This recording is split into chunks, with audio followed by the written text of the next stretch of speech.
नमस्कार दोस्तों, स्वागत है आपका जीकेवी के पाठशाला में। अगर आप बीपीएससी परीक्षा की गंभीरता से तैयारी कर रहे हैं, तो आप यह बात बहुत अच्छे से जानते होंगे कि पिछले वर्षों के प्रश्न पीवाईक्यूज कितने महत्वपूर्ण होते हैं और पीवाईक्यूज के लिए घटना चक्र पूर्वावलोकन से बेहतर कोई किताब नहीं है। लेकिन कई बार इस मोटी किताब को खुद से पढ़ना थोड़ा बोरिंग और मुश्किल लगता है। इसीलिए आपकी इस समस्या का समाधान लेकर मैं आ गया हूँ। आज से हम अपने चैनल पर शुरू करने जा रहे हैं घटना चक्र बीपीएससी पूर्वावलोकन सीरीज। इस सीरीज के क्या उद्देश्य हैं, सबसे पहले यह जान लेते हैं। हम चैप्टर वाइज सभी प्रश्नों को डिस्कस करेंगे। सिर्फ सही उत्तर ही नहीं जानेंगे, बल्कि उसकी पूरी व्याख्या का विश्लेषण करेंगे। हम यह भी समझेंगे कि बीपीएससी किस तरह से प्रश्नों को घुमाता है, किन टॉपिक्स को बार बार रिपीट करता है। आप इस वीडियो को ईयरफोन लगाकर काम करते हुए या सफर करते हुए भी सुन सकते हैं, जिससे आपका समय बचेगा और रिवीजन भी हो जाएगा। तो चलिए बिना किसी देरी के आज की क्लास शुरू करते हैं। तो आज के इस सेशन में भारतीय इतिहास की चर्चा करेंगे, जिसमें प्राचीन भारत का इतिहास पहले पढ़ेंगे और इसमें भी पहला शुरू करते हैं हम लोग पाषाण काल। सबसे पहला प्रश्न है, भारत में पशुपालन एवं कृषि के प्राचीनतम साक्ष्य प्राप्त हुए हैं। इसका सही उत्तर हो जाएगा मेहरगढ़ से। भारतीय उपमहाद्वीप में पशुपालन एवं कृषि का प्राचीनतम साक्ष्य मेहरगढ़ पाकिस्तान से प्राप्त हुआ है। नवीनतम खोजों के आधार पर भारतीय उपमहाद्वीपों में प्राचीनतम कृषि साक्ष्य वाला स्थल उत्तर प्रदेश के संत कबीर नगर जिले में स्थित लहुरा देव या लहुरा देवा है। यहाँ से 8000 ईसा पूर्व से लगभग 7000 ईसा पूर्व तक के मध्य चावल के साक्ष्य प्राप्त हुए हैं।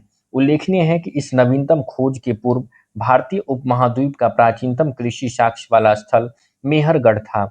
यहाँ से गेहूं के साक्ष्य मिले हैं, जबकि प्राचीनतम चावल के साक्ष्य वाला स्थल कुल्डी हवा, जो बेलन नदी के तट पर था, प्रयागराज जनपद में इसको माना जाता है।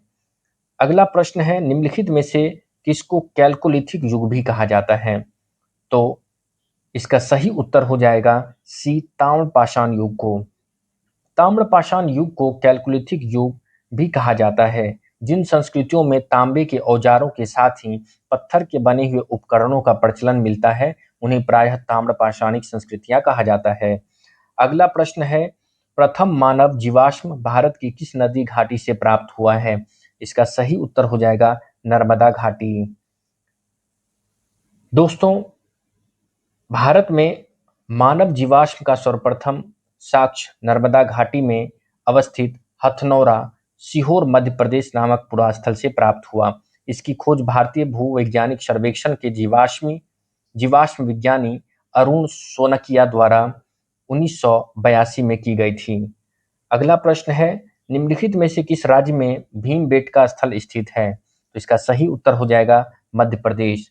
भीमबेटका पुरास्थल पूर्व पाषाण काल से मध्य ऐतिहासिक काल तक मानव गतिविधियों का केंद्र रहा है। मध्य प्रदेश के रायसेन जिले में स्थित है। भीमबेटका की गुफाओं से प्रागैतिहासिक चित्रकला के सैकड़ों नमूने मिले हैं। यहाँ के शैलचित्रों की प्रमुख विषय सामूहिक नृत्य, रेखांकित मानवाकृति, शिकार, पशु पक्षी, युद्ध और प्राचीन मानव के जीवन के दैनिक क्रियाकलापों से जुड़े हैं। अब तक यह लगभग 750 शिलाश्रय की पहचान की जा चुकी है, जिसमें लगभग 500 चित्र पाए गए हैं। अगला प्रश्न है, सूची 1 को सूची 2 से मिलाना है। इसका सही उत्तर हम लोग देख लेते हैं। उतनूर, यह तेलंगाना में स्थित है। चिरांद, यह बिहार में है। गुफ्फकराल, यह कश्मीर में है। और पय्यमपल्ली, यह तमिलनाडु में है। अगला प्रश्न है, यह भी सूची 1 को सूची 2 से मिलाना है। सूची 1 है ताम्रपाषाण युगीन स्थल, दूसरा है ताम्रपाषाण युगीन सभ्यता स्थलों की नदियां, मतलब कौन से स्थल किस नदियां के किनारे बसे हुए हैं। तो इसका सीधा उत्तर देखते हैं दोस्तों। ताम्रपाषाणिक युगीन स्थल में आहार की बात करें तो आहार बनास नदी के किनारे स्थित है। कायथा काली सिंध नदी के किनारे और स्वालदा यानी कि सावलदा ताप्ती नदी के किनारे, मालवा नर्मदा नदी के किनारे। तो दोस्तों, अगला टॉपिक है सैंधव सभ्यता एवं संस्कृति। पहला प्रश्न है, सिंधु सभ्यता निम्नलिखित में से किस युग में पड़ती है? तो इसका सही उत्तर हो जाएगा आदि ऐतिहासिक काल। ऐतिहासिक काल का निर्धारण पठनीय लेखन कला के ज्ञान के आधार पर किया जाता है। लेखन कला के ज्ञान से पहले का कालखंड प्रागैतिहासिक कालखंड होता है। भारतीय इतिहास में लगभग 3000 ईसा पूर्व से 600 ईसा पूर्व का कालखंड आदि ऐतिहासिक का माना गया है। सैंधव सभ्यता आदि ऐतिहासिक काल की सभ्यता है, क्योंकि यहाँ पर लेखन कला का ज्ञान तो है, परंतु अभी तक इसे पढ़ा नहीं जा सका है। अगला प्रश्न है, सिंधु घाटी सभ्यता की सबसे महत्वपूर्ण विशेषता क्या है? तो इसका सही उत्तर हो जाएगा ई, यानी पक्की ईंट से बनी इमारत, प्रथम असली मेहराब, पूजा स्थल, कला और वास्तुकला। तो दोस्तों, इसका व्याख्या इस प्रकार हम लोग देख लेते हैं। सिंधु घाटी सभ्यता की प्रमुख विशेषता नगर नियोजन को माना जाता है। यहाँ नगर और कस्बे एक निश्चित योजना के अनुसार बसाए जाते थे। पक्की ईंट से बनी इमारतों में मोहनजोदड़ो का विशाल स्नानागार और अन्नागार प्रमुख है। इनकी सतह पक्की ईंटों की है, जिसे जिप्सम द्वारा जोड़ा गया है। पक्की ईंटों से निर्मित इमारतें, सुनियोजित वास्तुकला, उन्नत व्यापार एवं वाणिज्य इस सभ्यता की प्रमुख विशेषताएं थी। ध्यातव्य है कि मेसोपोटामिया एवं मिस्र आदि प्राचीन सभ्यताओं की भांति हड़प्पा सभ्यता में पूजा स्थलों के स्पष्ट साक्ष्य नहीं मिलते हैं। इसी प्रकार भारत में प्रथम असली मेहराब का उदाहरण बलबन के मकबरे में दिखता है, अतः विकल्प ई सही है। अगला प्रश्न है, किस शहर में मिनी हड़प्पा के नाम से जाना जाता है? तो इसका सही उत्तर हो जाएगा लोथल। लोथल प्राचीन हड़प्पा या सिंधु सभ्यता के सबसे दक्षिणी शहरों में से एक है। इसे मिनी हड़प्पा के नाम से भी जाना जाता है। यह आधुनिक गुजरात राज्य में स्थित है। इसका प्रारंभिक उत्खनन प्रोफेसर एस राव के निर्देशन में हुआ था। अगला प्रश्न है, निम्नलिखित में से कौन सा एक हड़प्पा का बंदरगाह है? तो इसका सही उत्तर हो जाएगा बी, लोथल। हड़प्पीय नगर लोथल गुजरात के अहमद जिले में भोगवा नदी के किनारे स्थित है। यह एक हड़प्पा-कालीन बंदरगाह था, जहां से गोदीबाड़ा के साक्ष्य प्राप्त हुए हैं। अगला प्रश्न है, निम्नलिखित में से कौन सा हड़प्पा-कालीन स्थल गुजरात में है? तो इसका सही उत्तर हो जाएगा ए, लोथल। लोथल गुजरात में, कालीबंगा राजस्थान में, डाबरकोट बलूचिस्तान पाकिस्तान में तथा राखीगढ़ी हरियाणा में स्थित है। अगला प्रश्न है, दुनिया की सर्वाधिक प्राचीन सभ्यता कौन सी है? तो इसका सही उत्तर हो जाएगा मेसोपोटामिया। मेसोपोटामिया वर्तमान इराक सभ्यता को दुनिया की सबसे प्राचीन सभ्यता माना जाता है। यह सभ्यता वर्तमान इराक और उसके आसपास के क्षेत्रों में विकसित हुई थी। इजिप्शियन सभ्यता, जिसे मिस्र की सभ्यता भी कहते हैं, का विकास नील नदी की द्रोणी में हुआ था। यह मेसोपोटामिया सभ्यता के बाद की मानी जाती है। अगला प्रश्न है, निम्नलिखित में से कौन सा जानवर सिंधु घाटी सभ्यता के लोगों को नहीं पता था? ए, बैल, बी, घोड़ा, सी, हाथी, डी, उपर्युक्त में से कोई नहीं। तो इसका सही उत्तर हो जाएगा बी, घोड़ा। प्रश्नगत विकल्पों में सिंधु घाटी सभ्यता के लोगों को बैल तथा हाथी की जानकारी थी, परंतु घोड़े के अस्तित्व के विषय में विद्वानों में मतभेद है। हड़प्पा के विभिन्न स्थलों से प्राप्त अस्थियां गध खूर इक्वस हेमियोनस खूर की हैं। यह पालतू घोड़े इक्वस कबालस की हैं। यह निश्चित कर पाना कठिन है। रंगपुर, राना घुंडई, लोथल, सुरकोटदा, कुंतासी एवं कालीबंगा से अश्व या उसी प्रजाति की अन्य जातियों के अवशेषों के साक्ष्य मिले हैं। सांडोर सैंडोर बोकोनी द्वारा सुरकोटदा से प्राप्त तथाकथित अश्व अवशेषों में से 6 को लगभग 2000 ईसा पूर्व के आसपास का समय अर्थात तीसरी सहस्राब्दी ईसा पूर्व के अंतिम भाग के मध्य का वास्तविक अश्व अवशेष बताया गया है। वर्ष 1974 में एएसआई के जेपी जोशी तथा एसके शर्मा ने यहां से 2100 से लेकर 1700 ईसा पूर्व के मध्य प्रत्येक स्तर पर अश्व अस्थियां प्राप्त होना प्रतिवेदित किया है।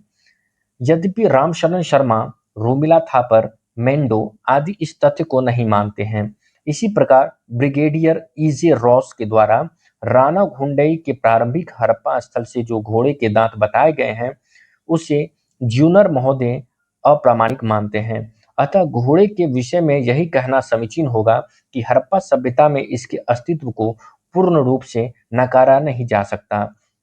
यद्यपि इसका उपयोग अत्यंत सीमित रहा होगा। बिहार लोक सेवा आयोग ने इसका उत्तर विकल्प बी को माना है। निम्नलिखित में से किस हड़प्पा कालीन स्थल से टेराकोटा का हल प्राप्त हुआ है? तो इसका सही उत्तर हो जाएगा ई। इसकी व्याख्या देख लेते हैं। प्रश्नगत विकल्पों में बनावली हरियाणा तथा कालीबंगा राजस्थान नामक सिंधु घाटी स्थल से हल की खोज से संबंधित टेराकोटा की प्रतिकृति प्राप्त हुई है। अगला प्रश्न है,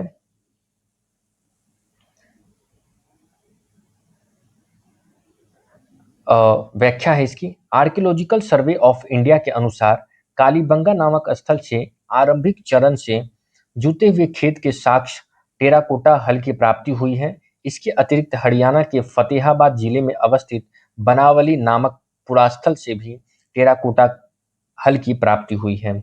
अगला प्रश्न है, निम्न में से किस हड़प्पन नगर में जुते हुए खेतों के निशान मिले हैं? तो इसका सही उत्तर हो जाएगा कालीबंगा। हरियाणा के फतेहाबाद जिले में स्थित बनावली से पक्की मिट्टी के बनी हुई हल की प्रतिकृति मिली है। खंभात की खाड़ी यानी भोगवा नदी के किनारे के निकट स्थित लोथल से गोदीवाड़ा के साक्ष्य मिले हैं।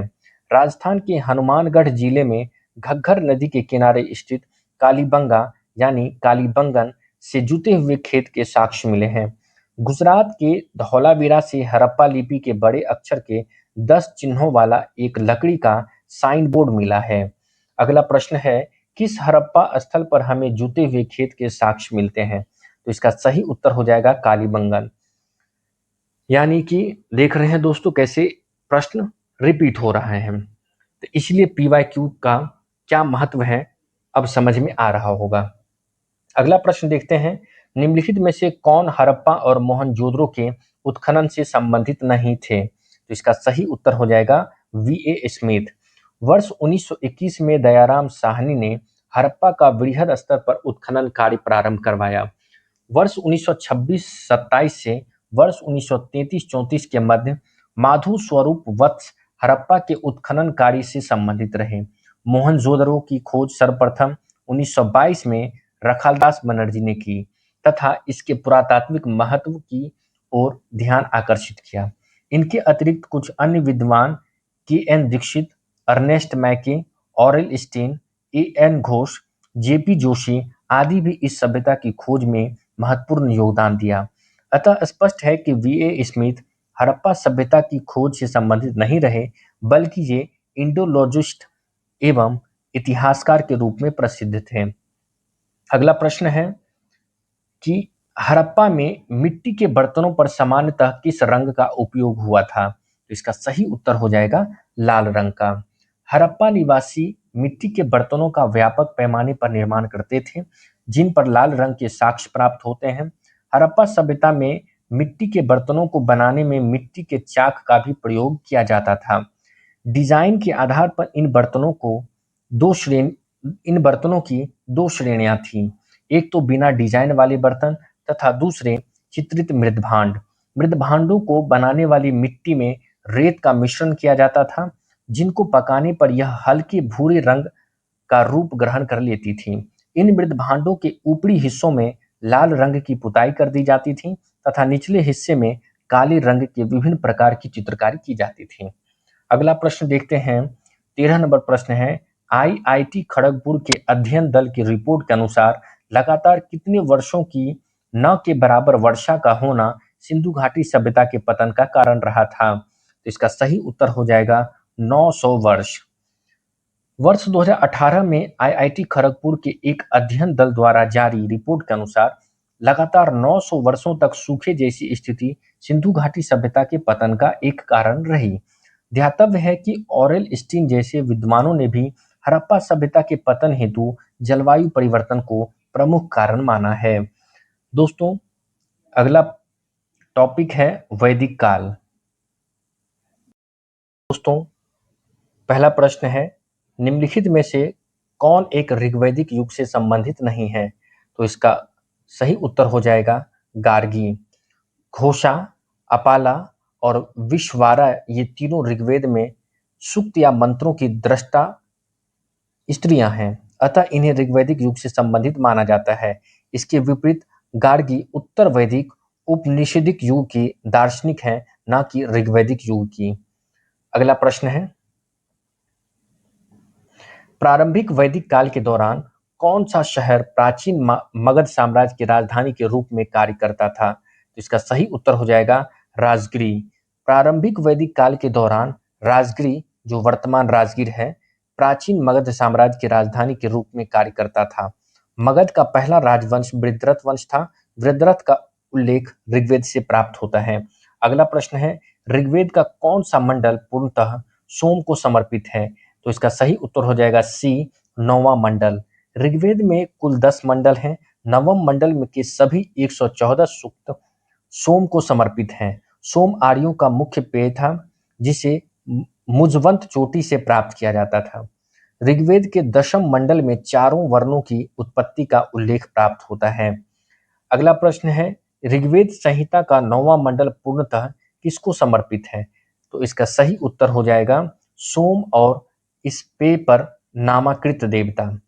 उपर्युक्त प्रश्न की व्याख्या देखने से ही पता चल जाता है इसका उत्तर। अगला प्रश्न है, गायत्री मंत्र किस पुस्तक में मिलता है? इसका सही उत्तर हो जाएगा ऋग्वेद में। गायत्री मंत्र ऋग्वेद में उल्लिखित है। इसके रचनाकार विश्वामित्र हैं। यह मंत्र ऋग्वेद के 3 मंडल में वर्णित है। यह सावित्री यानी सूर्य देवता को समर्पित है। अगला प्रश्न है, किस काल में अछूत की अवधारणा स्पष्ट रूप से उद्धृत हुई थी? तो इसका सही उत्तर है धर्मशास्त्र के समय में। इसकी व्याख्या देखते हैं। धर्मशास्त्रों के समय में सूत्र काल में 4 वर्णों ब्राह्मण, क्षत्रिय, वैश्य एवं शूद्र के अतिरिक्त समाज में अन्य अनेक जातियों जैसे अम्बष्ठ, उग्र, निषाद, मागध, वैदेहक, रथकार आदि का आविर्भाव अनुलोम एवं प्रतिलोम विवाहों के फलस्वरूप हो गया। पाणिनि ने 2 प्रकार के शूद्रों का उल्लेख किया है, निरवशित और अनिरवशित। इनमें पहले प्रकार के शूद्र ही अस्पृश्य माने जाते थे। अगला प्रश्न है, भारतीय उपमहाद्वीप में लोहे का प्रयोग कब शुरू हो गया था? तो इसका सही उत्तर हो जाएगा ई, उपर्युक्त में से कोई नहीं। भारतीय उपमहाद्वीप में लोहे के प्रयोग के प्रारंभ के विषय में विद्वानों में मतभेद है। कुछ विद्वानों का मत है कि विश्व में सर्वप्रथम हित्ती नामक जाति ने ही लोहे का प्रयोग प्रारंभ किया था। इसके पश्चात ही विश्व के अन्य देशों में इसका प्रचलन हुआ, जबकि थाईलैंड के बान चियांग नामक पुरास्थल की खुदाई से ढले हुए लोहा प्राप्त हुआ है, जिसकी तिथि लगभग 1600 से 1200 ईसा पूर्व के लगभग निर्धारित की गई है। भारत में नूह, जो कि राजस्थान में है, के दोआब क्षेत्र से लोहा कृष्ण लोहित मृदभांडों के साथ प्राप्त हुआ है, जिसकी संभावित तिथि 1400 ईसा पूर्व के लगभग है। सर्वप्रथम उत्तर वैदिक काल लगभग 1000 से 600 ईसा पूर्व के ग्रंथों में हमें इस धातु के स्पष्ट प्रमाण प्राप्त होते हैं। अथर्ववेद में लोहे का उल्लेख श्याम अयश के रूप में होता है। इसमें लोहे के बने हुए फाल का भी उल्लेख प्राप्त होता है। अतरंजी खेड़ा, जो कि उत्तर प्रदेश के उत्खनन से गेहूं, जौ तथा चावल के अवशेषों के साथ साथ प्राचीनतम कृषि लौह उपकरणों की प्राप्ति हुई है। पुरातत्वविदों ने इसका काल लगभग 1000 ईसा पूर्व निर्धारित किया है, जो अधिकांश विद्वानों के द्वारा स्वीकार्य है। अगला प्रश्न है, बोगस कोई का महत्व इसलिए है कि वह वहां से अभिलेख प्राप्त हुए हैं, उनमें वैदिक देवी एवं देवताओं का वर्णन मिलता है। विकल्प ए सही होगा। बोगस कोई, जो वर्तमान एशिया माइनर में है, से 14वीं शताब्दी ईसा पूर्व के कुछ अभिलेख मिले हैं। इस अभिलेख में ऐसे राजाओं का उल्लेख आया है जिनके नाम आर्यों जैसे थे, जो संधियों के साक्ष्यों तथा रक्षा के लिए इंद्र, मित्र, वरुण एवं नासत्य देवताओं का आह्वान करते थे। अगला प्रश्न है कि प्रसिद्ध 10 राजाओं का युद्ध किस नदी के तट पर लड़ा गया था? तो इसका सही उत्तर हो जाएगा परुष्णी नदी। दशराग युद्ध, 10 राजाओं का युद्ध परुष्णी नदी, आधुनिक रावी नदी के तट पर लड़ा गया, जिसमें भरतों के राजा सुदास की विजय हुई। अगला प्रश्न है, उत्तर वैदिक काल के दौरान रचित किस प्राचीन भारतीय ग्रंथ में दार्शनिक भजन और ब्रह्मांड विज्ञान और नैतिकता पर चर्चाएं शामिल हैं? तो इसका सही उत्तर हो जाएगा उपनिषद। उत्तर वैदिक काल के दौरान रचित उपनिषद में दार्शनिक संवाद और ब्रह्मांड विज्ञान और नैतिकता पर चर्चाएं शामिल हैं। उपनिषद भारत के प्राचीन ग्रंथ हैं जो लगभग 700 ईसा पूर्व से 300 ईसा पूर्व के बीच संस्कृत में लिखे गए थे।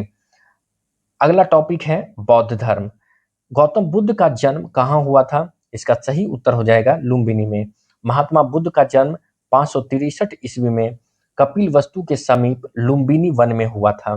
बोध गया जो बिहार में है, वैशाख पूर्णिमा की रात को उन्हें यहाँ ज्ञान प्राप्त हुआ। काशी के ऋषि पत्तनम या मृगदाव जो कि सारनाथ में है, उन्होंने प्रथम उपदेश को धर्म चक्र प्रवर्तन कहा दिया एवं कुशीनगर में उनका निधन हुआ, जिसे बौद्ध साहित्य में महापरिनिर्वाण कहा जाता है। अगला प्रश्न है, महात्मा बुद्ध ने अपना पहला धर्म चक्र प्रवर्तन किस स्थान पर दिया था? तो इसका सही उत्तर हो जाएगा सारनाथ। अगला प्रश्न है, गौतम बुद्ध ने अपना प्रथम उपदेश कहाँ दिया था? तो इसका सही उत्तर हो जाएगा सारनाथ।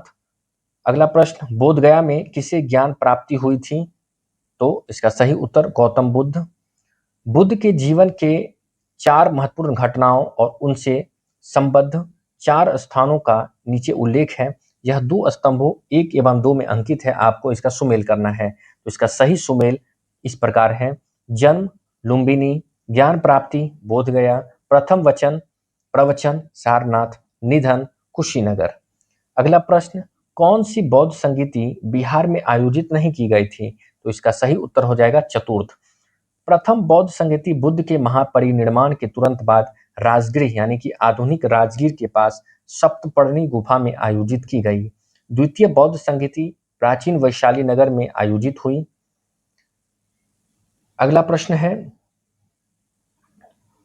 प्रश्न नहीं है, उसी का नेक्स्ट व्याख्या है।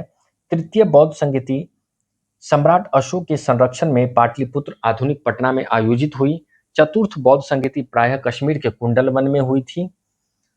एकमात्र चतुर्थ बौद्ध संगीति ही ऐसी संगीति है जो बिहार में आयोजित नहीं की गई थी, अतः सही विकल्प डी है। अगला प्रश्न है, अजातशत्रु के शासनकाल में प्रथम बौद्ध संगीति का आयोजन किस नगर में किया गया था? तो इसका सही उत्तर हो जाएगा राजगिरी। प्रथम बौद्ध संगीति प्रथम बौद्ध परिषद कह सकते हैं, बुद्ध की मृत्यु के तत्काल बाद राजगृह यानी कि राजगीर की सप्तपर्णी गुफा में हुई। इस समय मगध का शासक अजातशत्रु था। इस संगीति की अध्यक्षता महाकश्यप ने की थी तथा इसमें बुद्ध के प्रमुख शिष्य आनंद और उपाली भी उपस्थित थे। इसमें बुद्ध की शिक्षाओं का संकलन हुआ तथा उन्हें सुत्त और विनय नामक 2 पिटकों में विभाजित किया गया। आनंद तथा उपाली क्रमशः धर्म और विनय के प्रमाण माने गए। अगला प्रश्न है, प्रथम बौद्ध संगीति के अध्यक्ष कौन थे? तो इसका सही उत्तर हो जाएगा महाकश्यप। प्रथम बौद्ध महासभा कहाँ आयोजित की गई थी? तो इसका सही उत्तर हो जाएगा राजगिरी। तो देख रहे हैं दोस्तों कैसे पीवाईक्यू बार बार रिपीट हो रहा है, इसलिए पीवाईक्यू का महत्व बढ़ जाता है। इसलिए विशेष ध्यान देकर सभी प्रश्नों को समझें, पढ़ें और अच्छे मार्क्स आएंगे। अगला प्रश्न है, भगवान बुद्ध के महापरिनिर्वाण के बाद पहली बौद्ध संगीति हुई थी राजगिरी में। अगला प्रश्न है, कनिष्क के शासनकाल में बौद्ध सभा किस नगर में आयोजित की गई थी? तो इसका सही उत्तर हो जाएगा कश्मीर। बौद्ध धर्म की चौथी और अंतिम संगीति कुषाण शासक कनिष्क के राज्यकाल में कश्मीर के कुंडल वन में आयोजित हुई थी। इसकी अध्यक्षता वसुमित्र ने की। अश्वघोष इसके उपाध्यक्ष थे। यहाँ बौद्ध ग्रंथों के कठिन अंशों पर सम्यक विचार किया गया और प्रत्येक पिटक पर भाष्य लिखे गए। कनिष्क ने इन्हें ताम्रपत्रों पर खुदवाकर एक स्तूप में रखवा दिया। त्रिपिटक में लिखे गए इन्हीं भाष्यों को विभाषास्त्र कहा जाता है। उल्लेखनीय है कि पहली बौद्ध संगीति बुद्ध की मृत्यु के तत्काल बाद राजगृह के सप्तपर्णी गुफा में हुई। इस समय मगध का शासक अजातशत्रु था। इसकी अध्यक्षता महाकश्यप ने की थी। द्वितीय बौद्ध संगीति कालाशोक के शासनकाल में बुद्ध की मृत्यु के लगभग 100 वर्षों के पश्चात वैशाली में हुई थी।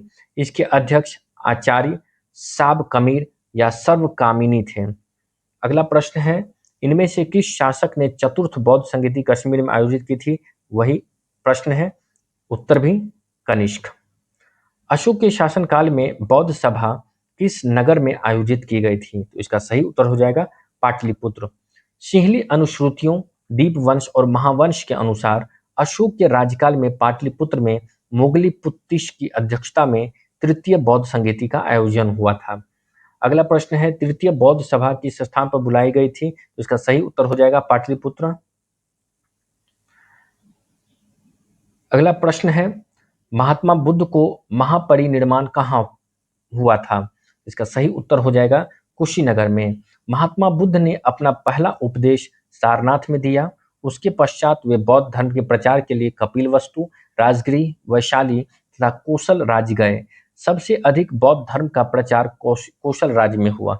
इस पर विशेष ध्यान दें, कौशल राज्य में हुआ। कौशल नरेश प्रसेनजीत ने भी अपने परिवार के साथ बुद्ध की शिष्यता ग्रहण कर ली। अपना प्रचार करते हुए वे मल्लों की राजधानी पावा पहुंचे। वहां वे चुंद नामक लोहार की आम्र वाटिका में ठहरे। उसने बुद्ध को शुकर मद्दव खाने को दिया। इससे उन्हें रक्तातिसार हो गया और भयानक पीड़ा उत्पन्न हुई। इस वेदना के बाद वे कुशीनारा, कसेया, मल्ल गणराज्य की राजधानी पहुंचे। यहीं 483 ईसा पूर्व में 80 वर्ष की अवस्था में उन्होंने शरीर त्याग दिया। बौद्ध ग्रंथों में इसे महापरिनिर्वाण कहा जाता है। अगला प्रश्न है, त्रिपिटक किसकी धार्मिक पुस्तक है? तो इसका सही उत्तर हो जाएगा डी, बौद्ध धर्म के। त्रिपिटक बौद्ध धर्म के ग्रंथों में सर्वाधिक महत्वपूर्ण है। बुद्ध की मृत्यु के बाद उनकी शिक्षाओं को संकलित कर 3 भागों में बांटा गया। इन्हीं को त्रिपिटक कहते हैं। ये है, पहला विनय पिटक, संघ संबंधी नियम तथा दैनिक जीवन संबंधी आचार विचारों का संग्रह। दूसरा है सुत्त पिटक, महात्मा बुद्ध और उनके प्रिय शिष्यों द्वारा दिए गए उपदेशों का संग्रह। तीसरा है अभिधम्ब पिटक, बौद्ध धर्म के दार्शनिक सिद्धांत। अगला प्रश्न देखते हैं, निम्नलिखित में से कौन महायान बौद्ध धर्म और हीनयान बौद्ध धर्म के बीच मूलभूत अंतर का प्रतिनिधित्व करता है? तो ए, अहिंसा पर जोर, बी, जातिवाद, जाति विहीन समाज, सी, देवी देवताओं की मूर्ति की पूजा करना, डी, स्तूप की पूजा। तो इसका सही उत्तर हो जाएगा सी, यानी देवी देवताओं की मूर्ति की पूजा करना। बौद्ध धर्म में हीनयान संप्रदाय को मानने वाले मूर्ति पूजक नहीं थे, जबकि महायान संप्रदाय में बुद्ध को देवता मानते हुए उनकी मूर्तियों की पूजा की जाने लगी। यह बौद्ध धर्म के दोनों संप्रदायों में मूलभूत अंतर का प्रतिनिधित्व करता है।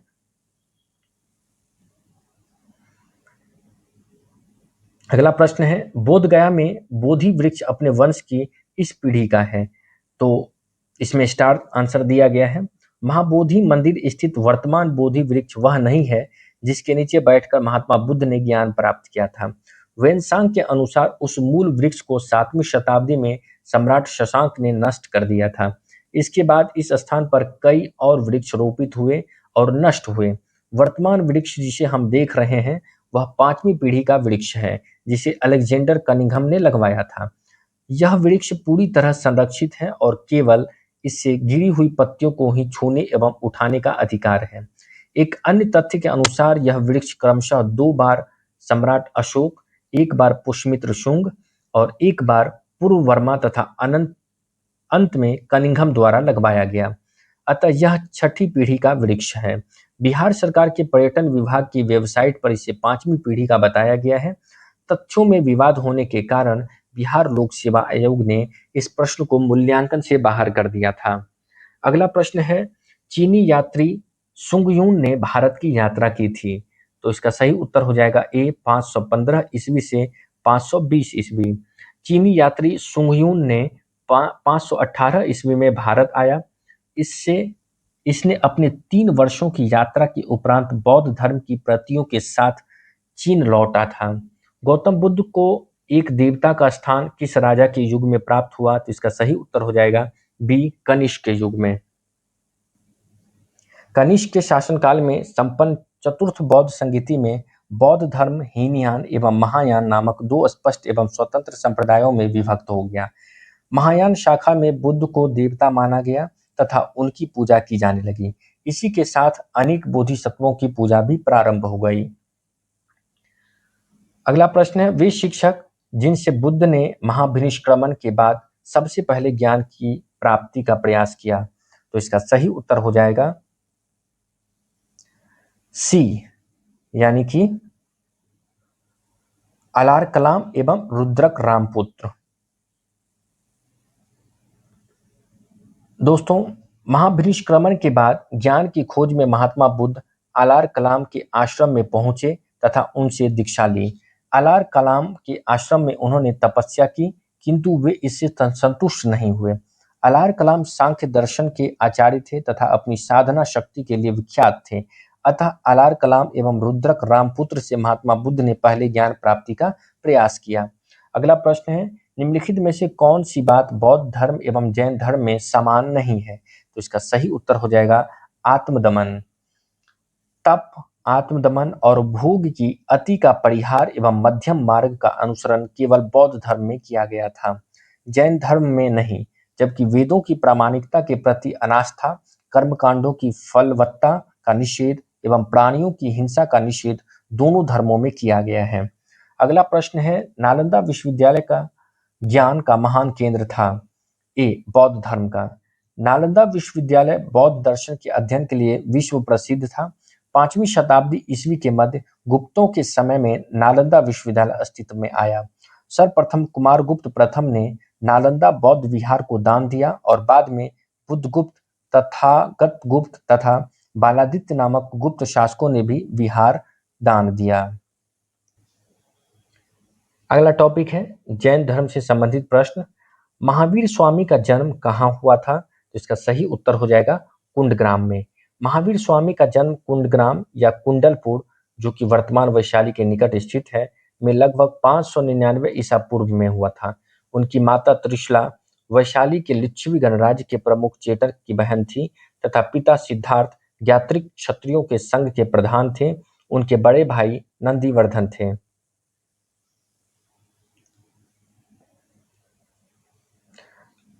कुछ प्राचीन संस्करण में एनसीईआरटी पुस्तकों में महावीर स्वामी का जन्म 540 ईसा पूर्व उद्धृत है। इसी आधार पर अनेक अन्य प्रकाशकों ने भी यही जन्म तिथि अपनी पुस्तकों में अंकित कर दिया है, जिससे भ्रम की स्थिति उत्पन्न हुई है।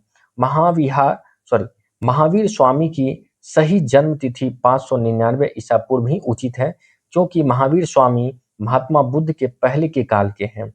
महात्मा बुद्ध का जन्म 563 ईस्वी में है। एनसीईआरटी के नवीन संस्करणों में भी अब महावीर स्वामी का जन्म 599 ईस्वी प्रकाशित हो चुका है। अगला प्रश्न है, भगवान महावीर का प्रथम शिष्य था। इसका सही उत्तर हो जाएगा जामाली। भगवान महावीर का जन्म क्षत्रिय वंश के सामंत सिद्धार्थ के यहाँ 599 ईस्वी में हुआ था। उनकी पत्नी का नाम यशोदा था। उनसे प्रियदर्शना नामक एक पुत्री उत्पन्न हुई। उस पुत्री का विवाह जामाली से हुआ, जो बाद में महावीर स्वामी का अनुयायी बन गया। यह उनका प्रथम शिष्य था। अगला प्रश्न है, जैन धर्म के प्रवर्तक महावीर जी का मोक्ष स्थान कहाँ स्थित है। इसका सही उत्तर हो जाएगा पावापुरी। जैन धर्म के वास्तविक प्रवर्तक या 24वें तीर्थंकर महावीर स्वामी का मोक्ष स्थान यानी कि निर्वाण पावापुरी में स्थित है। बिहार राज्य के नालंदा जिले में स्थित पावापुरी जैनियों का एक प्रमुख तीर्थ स्थल है। भगवान महावीर ने 527 ईसा पूर्व में 72 वर्ष की आयु में बिहार के पावापुरी में अपना शरीर त्याग दिया। दिए गए प्रश्न में जैन धर्म के प्रवर्तक के स्थान पर जैन धर्म के वास्तविक प्रवर्तक का उल्लेख होना चाहिए, क्योंकि जैन धर्म के प्रवर्तक के रूप में आदिनाथ या ऋषभनाथ का नाम आता है। अगला प्रश्न है, महावीर जैन की मृत्यु निम्नलिखित में से किस नगर में हुई थी। तो इसका सही उत्तर हो जाएगा पावापुरी। अगला प्रश्न है कि निम्नलिखित में से कौन सबसे पूर्वकालिक जैन ग्रंथ कहलाता है। तो इसका सही उत्तर है 14 पूर्व। 14 पूर्व या पूर्व प्राचीनतम जैन ग्रंथ है। अंतिम नंद राजा के समय से संभूत विजय तथा भद्रबाहु संघ के अध्यक्ष थे। भद्रबाहु महावीर द्वारा प्रदत्त 14 पूर्वों के विषय में जानने वाले अंतिम व्यक्ति थे। अगला प्रश्न है, त्रिरत्न या तीन रत्न जैसे सटीक ज्ञान, सच्ची आस्था और सटीक क्रिया निम्न में से किससे संबंधित है? तो इसका सही उत्तर हो जाएगा जैन धर्म से। जैन धर्म में मोक्ष के लिए 3 साधन आवश्यक बताए गए हैं: सटीक ज्ञान यानी कि सम्यक ज्ञान, सच्ची आस्था सम्यक दर्शन तथा सटीक क्रिया सम्यक चरित्र। इन तीनों को जैन धर्म में त्रिरत्न की संज्ञा दी गई है। आजीवक संप्रदाय के संस्थापक थे सी मक्खली गोसाल। मक्खली गोसाल प्रारंभ में महावीर के शिष्य थे, किंतु बाद में मतभेद के चलते इन्होंने महावीर की शिष्यता त्याग दी। विभिन्न स्रोत नंदवच्छ एवं किस संकिच नामक आजीवक आचार्यों का उल्लेख करते हैं, जो मक्खलीपुत्र गोसाल से पूर्व भी कार्यरत थे। इसका अभिप्राय है कि गोसाल से पूर्व भी आजीवक संप्रदाय उपस्थित था। संभवतः इस संप्रदाय को लोकप्रियता गोसाल के द्वारा दिलाई गई, अतः इन्हें परंपरानुसार आजीवक संप्रदाय का प्रवर्तक मान लिया गया। अगला प्रश्न है, पाटलिपुत्र में बुलाई गई प्रथम जैन संगीति की अध्यक्षता किसने की थी या कौन थे अध्यक्ष? इसका सही उत्तर हो जाएगा स्थूलभद्र। पाटलिपुत्र में प्रथम जैन संगीति यानी कि प्रथम जैन सभा का आयोजन चतुर्थ शताब्दी ईसा पूर्व में हुआ था, जिसके अध्यक्ष स्थूलभद्र थे। इस सभा में जैन धर्म के 12 अंगों का संकलन किया गया था। अगला प्रश्न है कि निम्नलिखित राजाओं में से किसका जैन धर्म के प्रति भारी झुकाव था? इसका सही उत्तर हो जाएगा खारवेल। कलिंग का चेदी वंशीय शासक खारवेल प्राचीन भारतीय इतिहास के महानतम सम्राटों में से एक था। ओडिशा प्रांत के भुवनेश्वर से 3 मील की दूरी पर स्थित उदयगिरी पहाड़ी की हाथी गुम्फा से उसका एक बिना तिथि का अभिलेख प्राप्त हुआ है। यह अभिलेख खारवेल का इतिहास जानने का मुख्य स्रोत है। इसका जैन धर्म के प्रति अधिक झुकाव था। हाथी गुम्फा अभिलेख प्राकृत भाषा में है। अगला प्रश्न है, वह स्थान जहां महावीर ने पूर्ण आध्यात्मिक ज्ञान कैवल्य ज्ञान प्राप्त किया है। इसका सही उत्तर हो जाएगा जिरंभिक ग्राम। महावीर स्वामी को 12 वर्षों के कठोर तपस्या तथा साधना के पश्चात जिरंभिक ग्राम के समीप ऋजुपालिका नदी के तट पर एक साल वृक्ष के नीचे कैवल्य यानी कि पूर्ण ज्ञान प्राप्त हुआ था। फलतः वे कैवलिन कहलाए। अगला टॉपिक है शैव तथा भागवत धर्म। भागवत संप्रदाय के विकास में किसकी देन अत्यधिक थी? इसका सही उत्तर हो जाएगा गुप्त। भागवत अथवा वैष्णव धर्म का चरमोत्कर्ष गुप्त राजाओं के शासनकाल में हुआ।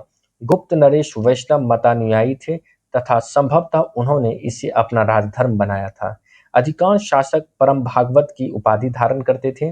विष्णु का वाहन गरुड़ गुप्तों का राज चिन्ह था। अगला प्रश्न है, नाथपंथियों सिद्धों और योगियों ने भक्ति धर्म को किस क्षेत्र में लोकप्रिय बनाया? इसका सही उत्तर हो जाएगा उत्तर भारत। नाथपंथियों सिद्धों और योगियों ने भक्ति धर्म को उत्तर भारत के क्षेत्र में लोकप्रिय बनाया। अगला प्रश्न देखते हैं, इसकी व्याख्या को देखते हैं। इन्होंने साधारण तर्क वितर्क का सहारा लेकर रूढ़िवादी धर्म के कर्मकांडों तथा अन्य बनावटी पहलुओं और तत्कालीन समाज व्यवस्था की आलोचना की। इन्होंने संसार का परित्याग करने का समर्थन किया। इनके विचार से निराकार परम सत्य का चिंतन मनन और उसके साथ एक हो जाने की अनुभूति ही मोक्ष का मार्ग है। इसके लिए उन्होंने योगासन प्राणायाम और चिंतन मनन जैसी क्रियाओं के माध्यम से मन एवं शरीर का कठोर प्रशिक्षण देने की आवश्यकता पर बल दिया। अगला है टॉपिक 6ठी शती ईसा पूर्व राजनीतिक दशा की बात करते हैं।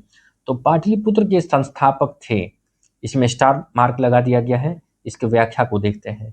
पाटलिपुत्र की स्थापना अजातशत्रु ने गंगा और सोन नदी के संगम पर पाटली ग्राम में एक किला बनाकर की थी। उदयन ने मगध साम्राज्य की राजधानी राजगृह से पाटलिपुत्र स्थानांतरित की थी। बिहार लोक सेवा आयोग ने इसका उत्तर विकल्प ए को माना है, जो त्रुटिपूर्ण है। अगला है, पाटलिपुत्र को किस शासक ने सर्वप्रथम अपनी राजधानी बनाई? तो इसमें भी स्टार लगाया गया है। ऊपर वाली व्याख्या पढ़ने से यह क्लियर हो जाता है कि इसका उत्तर उदयन होना चाहिए, लेकिन उदयन ऑप्शन या विकल्प में नहीं है। अगला प्रश्न है, किस शासक ने अपनी राजधानी पाटलिपुत्र में स्थानांतरित की थी? अपनी राजधानी पाटलिपुत्र स्थानांतरित की थी तो उदयन। अगला प्रश्न, निम्नलिखित में किस राजा ने पाटलिपुत्र बसाया था? तो अजातशत्रु ने पाटलिपुत्र को बसाया था, लेकिन राजधानी किसने बनाए थे? उदयन ने। तो इस दोनों में कोई कंफ्यूजन नहीं होना चाहिए। अगला प्रश्न है, किस शासक द्वारा सर्वप्रथम पाटलिपुत्र का राजधानी के रूप में चयन किया गया था? तो सही उत्तर उदयन। अगला, प्राचीन काल में गंगा के दक्षिण क्षेत्र को क्या कहा जाता है? तो इसका ऑप्शन ई होगा, उसे मगध कहा जाता था। प्राचीन काल में गंगा के दक्षिण का क्षेत्र मगध के नाम से जाना जाता था। तक्षशिला सिंधु और झीलम नदी के बीच स्थित था। चोल गोदावरी नदी के दक्षिण में स्थित था। अनर्थ प्राचीन भारत में वैदिक कालीन एक राज्य था।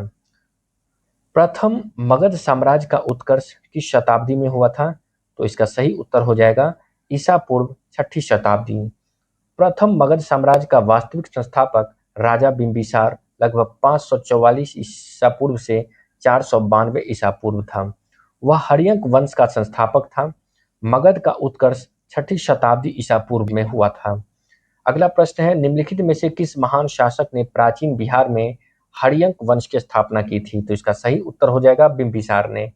प्रथम मगध साम्राज्य का उत्कर्ष ईसा पूर्व 6ठी शताब्दी में हुआ था। इस साम्राज्य की महत्ता का वास्तविक संस्थापक राजा बिंबिसार लगभग 544 से 492 था ईसा पूर्व था। वह हर्यंक वंश से संबंधित था। अगला प्रश्न है, मगध की राजधानी राजगीर का प्राकृत नाम क्या था? तो इसका सही उत्तर हो जाएगा राजगिरी। दोस्तों, इसकी व्याख्या को देखते हैं। मगध की राजधानी राजगीर का प्राकृत नाम राजगृह था। प्राचीन काल में महाजनपदों के बीच लगातार संघर्ष होते रहे और अंततः मगध सबसे बड़े साम्राज्य के रूप में उभरा। मगध पर शासन करने वाला पहला शासक या राजवंश कहें तो हर्यंक वंश था। इस वंश की स्थापना बिंबिसार ने की थी। अगला प्रश्न, सूची 1 को सूची 2 से मिलान करना है और कूट का प्रयोग करके उत्तर देना है। तो इसका सीधा आंसर देखते हैं हम लोग कि मल्ल का मिलान कुशीनारा यानी कुशीनगर से है। अंग चंपा, अंग की राजधानी चंपा थी। गांधार की राजधानी तक्षशिला और वत्स की राजधानी कौशाम्बी। अगला प्रश्न है, विश्व का पहला गणतंत्र वैशाली में किसके द्वारा स्थापित किया गया था? तो इसका सही उत्तर हो जाएगा डी लिच्छवी।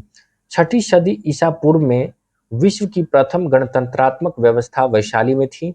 वस्तुतः 6ठी सदी में जहां महाजनपदों में राजतंत्रात्मक शासन व्यवस्था थी, वहीं वज्जी तथा मल्ल नामक 2 राज्यों में गणतंत्रात्मक शासन व्यवस्था प्रचलित थी। वज्जी 8 राज्यों का एक संघ था, जिसमें वैशाली के लिच्छवी सर्वाधिक शक्तिशाली थे। अगला प्रश्न है, ईसा पूर्व 6ठी सदी में विश्व की प्रथम गणतंत्रात्मक व्यवस्था कहाँ थी? तो इसका सही उत्तर हो जाएगा वैशाली। अगला प्रश्न देखते हैं, मगध की प्रारंभिक राजधानी कौन सी थी? तो इसका सही उत्तर हो जाएगा राजगिरी। पुराणों के अनुसार मगध पर शासन करने वाला पहला राजवंश वृद्धरथ वंश था। इस वंश के पहले राजा वृद्धरथ का पुत्र जरासंध था, जिसने राजगृह यानी कि गिरिव्रज को अपनी राजधानी बनाई। बौद्ध ग्रंथों के अनुसार मगध का प्रथम प्रतापी शासक बिंबिसार था। यह हर्यंक वंश से संबंधित था। इसकी मृत्यु 492 ईसा पूर्व में हुई। इसके पश्चात अजातशत्रु मगध का शासक हुआ। अजातशत्रु के पुत्र उदयन ने अपनी राजधानी राजगृह से पाटलिपुत्र स्थानांतरित की। अगला प्रश्न 14 नंबर प्रश्न है, प्राचीन महाजनपद मगध की प्रथम राजधानी कौन सी थी? तो ये हो जाएगा ऑप्शन ई, यानी कि राजगिरी होना चाहिए। अजातशत्रु के वंश का नाम क्या था? तो हर्यंक सही है। मगध का शासक अजातशत्रु 492 से 460 ईसा पूर्व अपने पिता एवं हर्यंक वंश के संस्थापक बिंबिसार की हत्या कर राजगद्दी पर बैठा था। इसकी हत्या भी इसके पुत्र उदयन यानी कि कौशाम्बी के वत्स राजा उदयन से भिन्न ने कर दी थी। देखिए दोस्तों, यहाँ पे कंफ्यूजन होगा, उदयन अलग है और उदयन अलग है। अगला प्रश्न है, 16 महाजनपदों की सूची उपलब्ध है। तो अंगुत्तर निकाय में उपलब्ध है। बौद्ध ग्रंथ अंगुत्तर निकाय में 16 महाजनपदों की सूची उपलब्ध है। ये है, पहला अंग, दूसरा मगध, तीसरा काशी, चौथा कोसल, पांचवा वज्जी, छठा मल्ल, सातवां चेदी, आठवां वत्स, नौवां कुरु, 10वां पांचाल, 11वां हो गया मत्स्य, 12वां शूरसेन, 13वां अश्मक, 14वां अवंती, 15वां गांधार एवं 16वां कंबोज। इन सभी महाजनपदों में एकमात्र महाजनपद अशमक था जो दक्षिण भारत में स्थित था।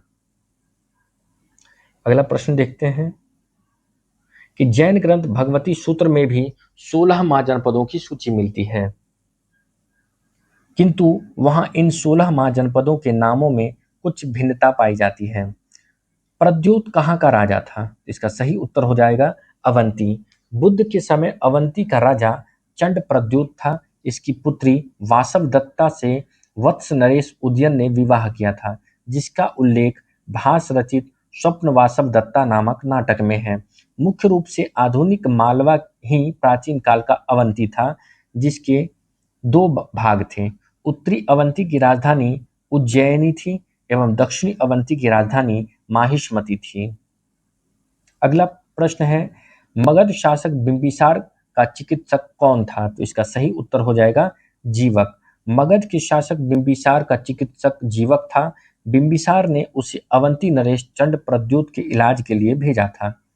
अगला प्रश्न है, नंद वंश के पश्चात मगध पर किस राजवंश ने शासन किया था? तो इसका सही उत्तर हो जाएगा मौर्य।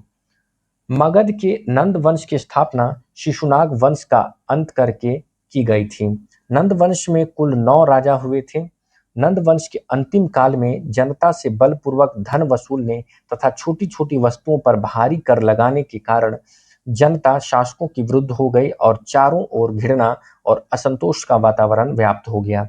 इसी का लाभ उठाकर चंद्रगुप्त मौर्य ने चाणक्य के सहयोग से धनानंद की हत्या कर नंद वंश का अंत कर दिया। इस प्रकार नंद वंश के तत्काल पश्चात मगध पर मौर्य वंश का शासन स्थापित हुआ। उसके उपरांत शुंग, कण्व, गुप्त आदि ने शासन किया। प्रश्नानुसार निकटतम सही उत्तर विकल्प ए है। अगला प्रश्न है, कलिंग नरेश खारवेल का संबंध था? तो ऑप्शन ई सही होगा। तो देखते हैं इसकी व्याख्या को। कलिंग के चेदी राजवंश का संस्थापक महामेघवाहन नामक व्यक्ति था, अतः इस वंश का नाम महामेघवाहन वंश भी पड़ा। इस वंश का सर्वाधिक शक्तिशाली शासक खारवेल हुआ। अगला प्रश्न है, राजा खारवेल का नाम जुड़ा हुआ है किससे? तो हाथी गुम्फा के लेख से। कलिंग का चेदी शासक खारवेल प्राचीन भारतीय इतिहास के महानतम सम्राटों में से एक था। ओडिशा राज्य के भुवनेश्वर में स्थित उदयगिरी पहाड़ी की हाथी गुम्फा से उसका एक बिना तिथि का अभिलेख प्राप्त हुआ है। इसमें खारवेल की बचपन, शिक्षा, राज्याभिषेक तथा राजा होने के बाद से 13 वर्षों तक के शासनकाल की घटनाओं का क्रमबद्ध विवरण दिया हुआ है। यह अभिलेख खारवेल का इतिहास जानने का मुख्य स्रोत। अगला प्रश्न है, बराबर पर्वत श्रृंखला स्थित गोरखगिरी किसके द्वारा विजित की गई थी? तो इसका सही उत्तर है खारवेल द्वारा। चेदी वंश के शासक खारवेल ने बराबर पर्वत श्रृंखला स्थित गोरखगिरी को विजित किया। खारवेल का हाथी गुम्फा अभिलेख चेदी वंश महामेघवाहन वंश के महान शासक खारवेल से ही संबंधित है। इस अभिलेख में पहली बार महाराजा शब्द का उल्लेख मिलता है। अगला प्रश्न है, अंग जनपद की राजधानी थी, कहाँ थी? तो चंपा थी। दक्षिण बिहार के वर्तमान भागलपुर तथा मुंगेर के जिले अंग महाजनपद के अंतर्गत थे। इसकी राजधानी चंपा थी। महाभारत और पुराणों में चंपा का प्राचीन नाम मालिनी प्राप्त होता है। दिग्ग निकाय के अनुसार इस नगर के निर्माण की योजना वास्तुकार महागोविंद ने बनाई थी। अगला प्रश्न है, यूनानी आक्रमण। निम्नलिखित में से मगध का कौन सा राजा सिकंदर महान के समकालीन था? तो इसका सही उत्तर हो जाएगा धनानंद। नंद वंश का अंतिम शासक धनानंद था, जो सिकंदर का समकालीन था। उसे यूनानी लेखकों ने अग्रमीज कहा है। जेनोफोन उसे बहुत धनाढ्य व्यक्ति बताता है। भद्रशाल उसका सेनापति था।